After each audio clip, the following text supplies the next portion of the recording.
सामने राह पथरीली हो और फिर उस पर चलना भी जरूरी हो। ऐसे में जरूरत होती है एक ऐसी प्रेरणा की जो उन पथरीली राहों पर भी चलने को प्रेरित और मजबूर करे। छोटी सी ये एक कहानी है 12 साल के एक लड़के रामू की। उसके स्कूल में फुटबॉल के एक मैच का आयोजन हो रहा था।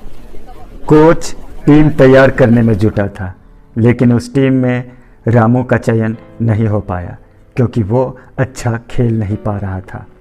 मैच शुरू हुआ। उसके स्कूल की टीम मैच दर मैच जीतते हुए फाइनल में पहुंच गई। ठीक फाइनल वाले दिन रामू कोच के पास जाकर मिन्नतें करने लगा, सर मुझे भी खेलना है, प्लीज़ एक मौका दे दीजिए। कोच हैरान था।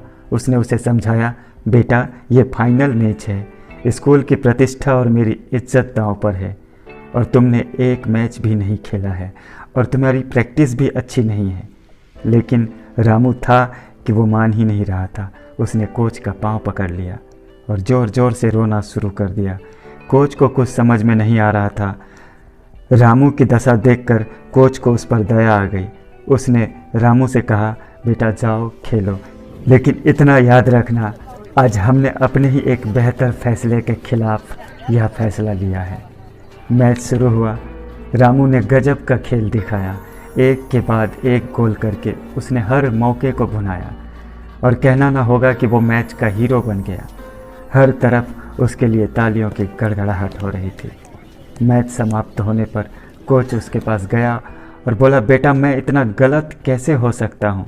मैं जानना चाहता हूँ तुमने आज इतना अच्छा खेल कैसे दिखाया।